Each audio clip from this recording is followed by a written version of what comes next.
सिद्धार्थ टाकळकर. 10वीच्या विद्यार्थ्यांकरता जे आता SSC बोर्डाची परीक्षा देणार आहेत, तर त्यांच्याकरता आपण पेपर कसा लिहायचा, अभ्यास कसा करायचा याबद्दलचं मार्गदर्शन करणारी व्हिडिओची मालिका ही आपण सादर करतो.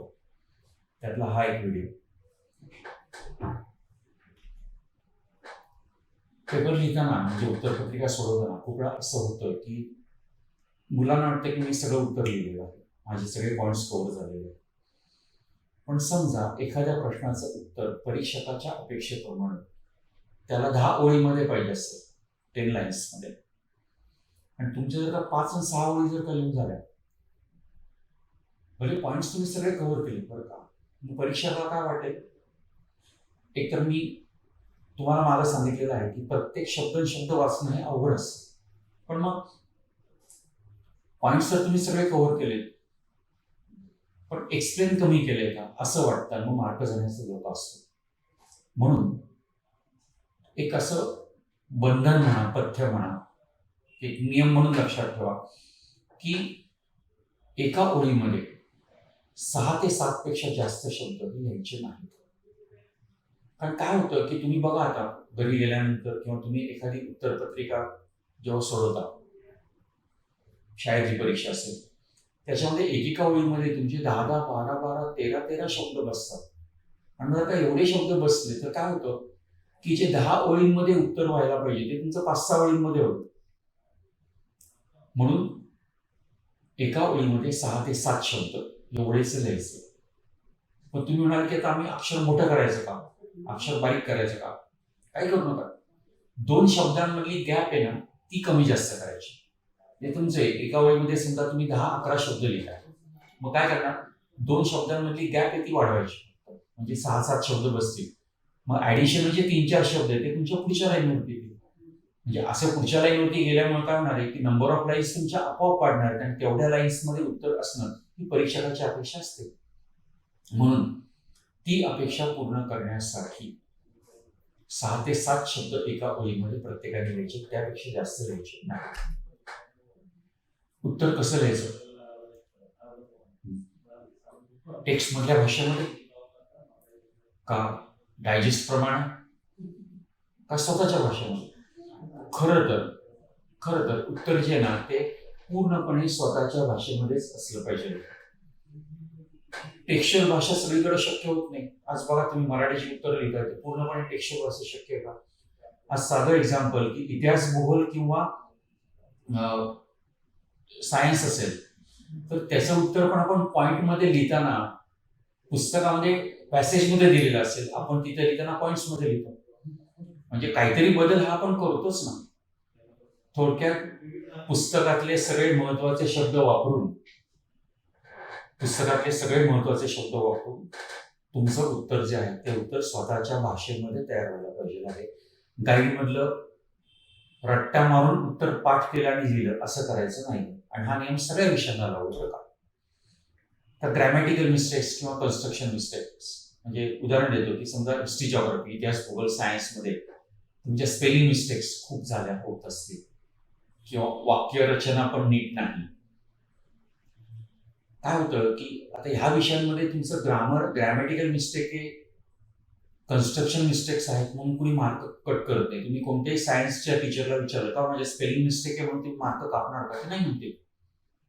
परंतु होतं कसं की एखाद्या प्रश्नाचं उत्तर वाचताना त्यांना खूप त्याच्यामध्ये स्पेलिंग मिस्टेक दिसल्या, काय एक वाक्य धड लिहिता येत नाही त्या मुलाला, किती स्पेलिंग मिस्टेक करतो, असं जर निगेटिव्ह इम्प्रेशन जर आपलं त्या परीक्षकावरती पडलं ना, तर कदाचित जिथं खूप चुका झाल्या त्या प्रश्नाचं उत्तर बरोबर असल्यामुळे तिथं मार्काने कट करायचे. पण जिथं त्या परीक्षकाला चॉईस असेल की अरे 2 मार्क द्यायचे का 1.5 मार्क द्यायचा, अर्धा कापायचा का, तिथं ते नक्की तुमचा अर्धा मार्क कापणार का? कारण तुमचं आधीचं इम्प्रेशन त्यांच्यावरती काय पोरग आहे, धड एक वाक्य लिहिता येत नाही, हे इम्प्रेशन. म्हणून थोडक्यात विषय कोणताही जरी असला तरी त्याच्यामध्ये ग्रॅमॅटिकल, टेन्सेसच्या, काळाच्या चुका, कन्स्ट्रक्शन, वाक्यरचनेच्या चुका या होऊ द्यायच्या नाही. ऑप्शनल किंवा एक्स्ट्रा क्वेश्चन सॉल्व्ह करायचे का? मला विचारलं तर मी करतो नाही म्हणेन. पण तरी सांगेन की मॅथ्स मधल्या क्वेश्चन नंबर 1 आणि 2 मध्ये एक एक क्वेश्चन 1 मध्ये नसतंच, 2 मध्ये तुम्हाला एक एक क्वेश्चन जास्त जर सॉल्व्ह करता आला तर तो करा. का? कारण ते प्रश्न सोपे असतात. खूप वेळा अशी चूक लक्षात येते की उत्साहाच्या भरामध्ये सोपं सोपं असतं ते मुलं सोडवतात, त्यावेळेला उत्साहाच्या भरामध्ये काहीतरी बारीक सिली मिस्टेक होऊन जाते. म्हणून जर वेळ मिळणार असेल आणि तुम्हाला जर का भीती वाटत असेल की सिली मिस्टेक माझ्या खूप होतात, तरच ऑप्शनल एक्स्ट्रा क्वेश्चन सॉल्व्ह करा मॅथ्समध्ये. अदरवाईज कोणत्याही सब्जेक्टला एक्स्ट्रा क्वेश्चन सॉल्व्ह केला नाही तरी चालेल. आणि असा एक्स्ट्रा क्वेश्चन सॉल्व्ह करायची जर तुम्हाला आवश्यकता वाटली तर ती नंतर जो जास्तीचा वेळ सगळा पेपर सॉल्व्ह करून झाला, अंडरलाइनिंग वगैरे छान करून झालं, चेकिंग करून झालं, आणि तरी माझ्याकडे 10-15 मिनिटं वेळ शिल्लक आहे, मग त्या केसमध्ये त्या एक्स्ट्रा वेळेमध्ये तुम्ही करा ना काय करायचं असेल ते. परंतु सुरुवातीपासून सगळं सॉल्व्ह करत बसलं असं नका करू. क्वेश्चन्स कोणत्या सिक्वेन्सनी सॉल्व्ह करायचे मी सोपं सांगेन. सगळे विषय क्वेश्चन नंबर 1, 2, 3, 4, 5, 6 असेच सॉल्व्ह करा. मुद्दामून काही वेळा काही मुलं आम्ही अशी बघतो की मॅथमॅटिक्समध्ये शेवटचा क्वेश्चन्स डिफिकल्ट असतो आणि पण मुलाचं मॅथ्स चांगलं असतं. तो म्हणतो परीक्षकावर इम्प्रेशन मारण्यासाठी म्हणून मी आधी क्वेश्चन नंबर लास्ट जो काही 5th 6th असेल तो आधी घेतो आणि मग उलट येतो 6, 5, 4, 3, 2, 1 असं मी सॉल्व्ह करतो. असं काही गरज नाही. सगळ्या विषयांच्या प्रश्नपत्रिका ह्या तुम्ही सिरियली सॉल्व्ह करा. त्याच्यामध्ये क्रम बदलायची गरज नाही, रादर बदलू नकाच तुम्ही. आता मी थोडं पेपर लिहिण्याबद्दल बोललो, पण आता मला तुम्हाला काही महत्वाच्या गोष्टी सांगायच्या आहेत की शेवटच्या ह्या 1-2 महिन्यामध्ये अभ्यास करताना मुलं अभ्यास खूप करतात. म्हणजे तुम्ही खूप वेळ अभ्यास करत असाल, तुम्ही कमी अभ्यास करता अशी कदाचित माझी कंप्लेंट नसणार आहे.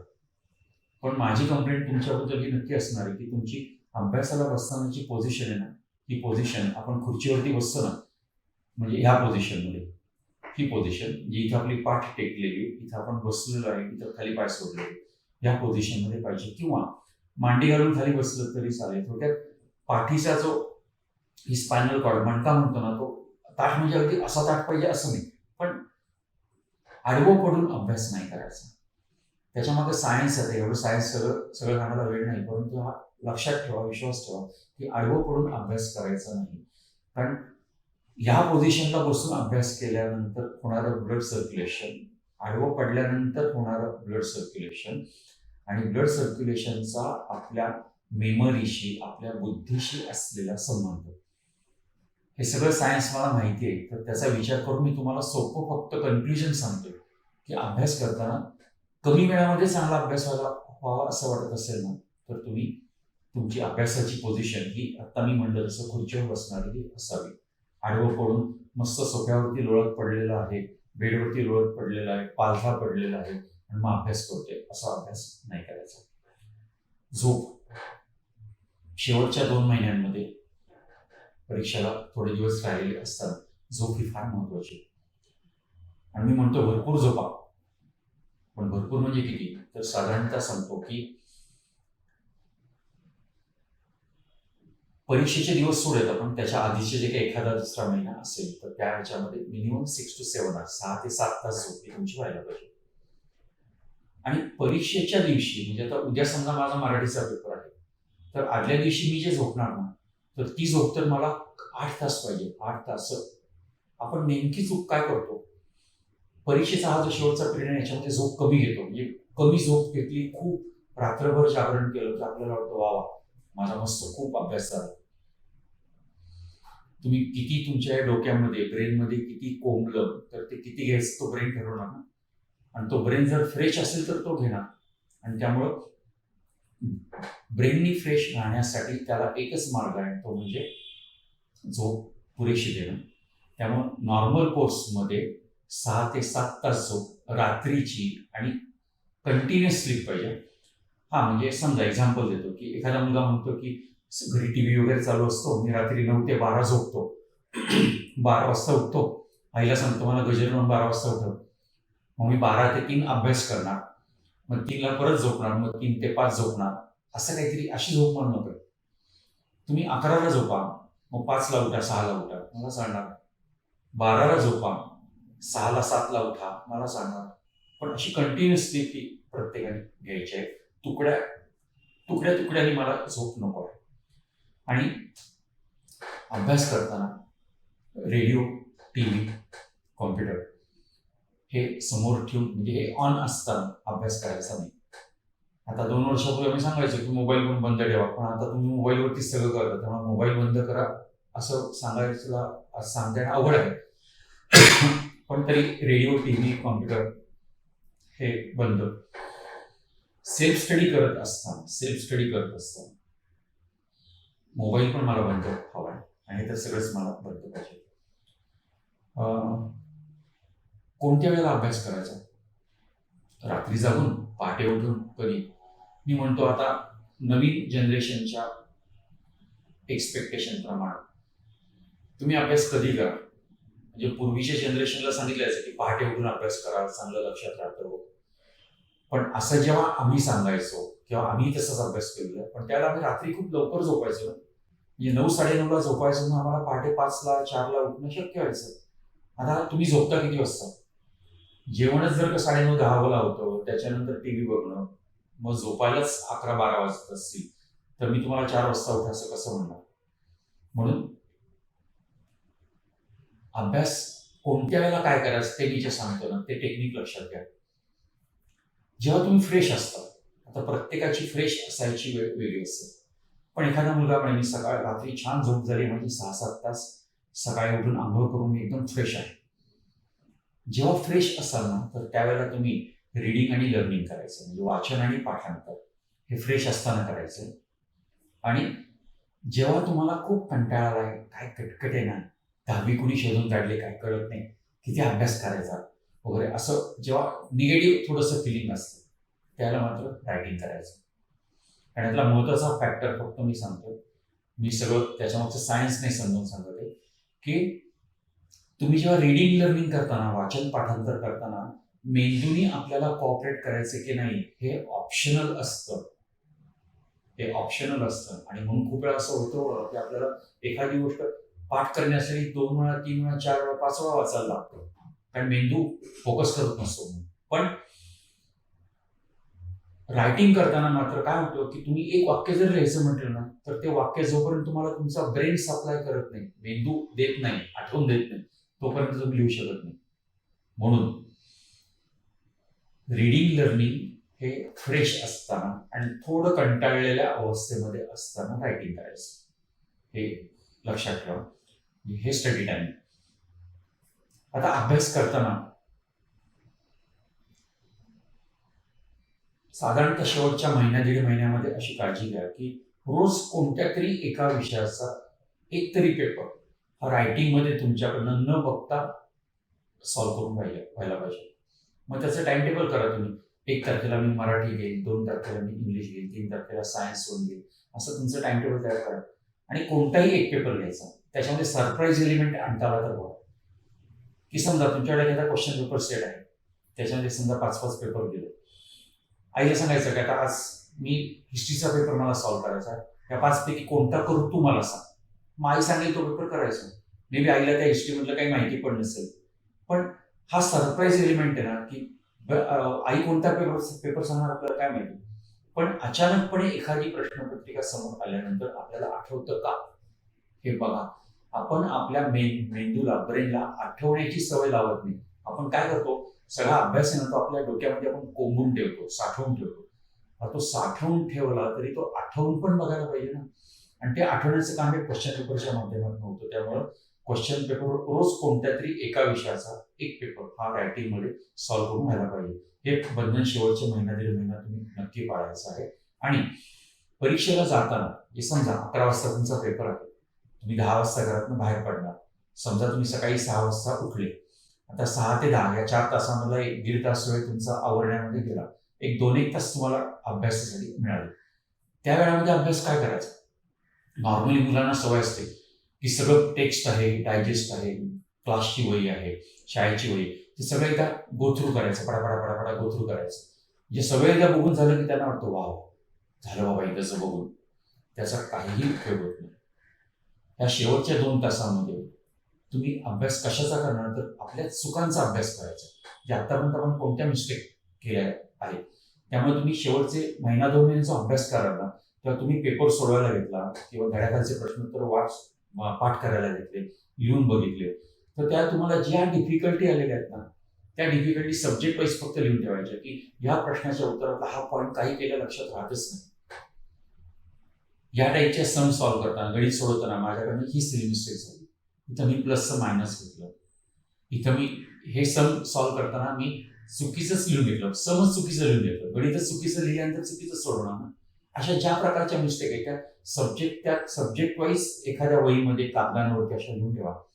आणि शेवटच्या 2 तासांमध्ये परीक्षेला जाण्यापूर्वीच्या त्या ज्या मिस्टेक्स आहेत ना, त्या फक्त बघून जायच्या.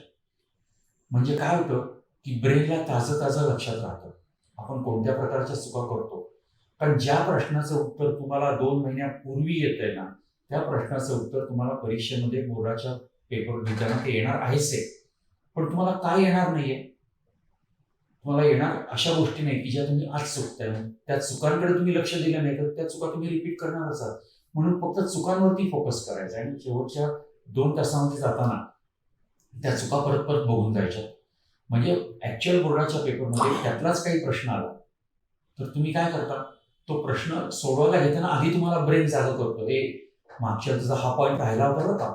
मग जो पॉईंट राहिला होता ना तो आपण आधी लिहितो आणि बाकीचे पॉईंट तर येत असतातच ना आपल्याला. म्हणजे आपलं उत्तर परिपूर्ण तयार होतं. त्यामुळे तुम्ही अभ्यास करताना आत्तापासूनच तुमच्या चुका ज्या आहेत त्या चुका सगळ्या पॉइंट आउट करून ठेवायच्या आहेत.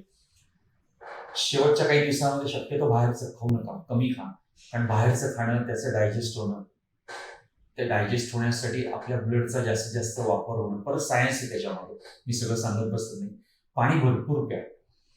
म्हणजे मी नेहमी सांगतो की तुम्ही अभ्यासाला बसताना पण एक वॉटर बॉटल बरोबर घेऊन बसा आणि माझा एक क्वेश्चन सॉल्व्ह करून झाला किंवा माझं दर 10 मिनिटांनी मी एक घोट पाणी पिणार. ही परीक्षेमध्ये पण ही सवय लावून ठेवा तुम्ही, की काय होतं की पाण्यामधनं जो ऑक्सिजन आपल्याला मिळतो ना, ब्रेन हा पूर्णपणे म्हणजे आपल्या शरीरामध्ये जेवढा ऑक्सिजन आपण घेतो त्यातला मोर दॅन 80% ऑक्सिजन हा फक्त ब्रेन कन्झ्युम करतो.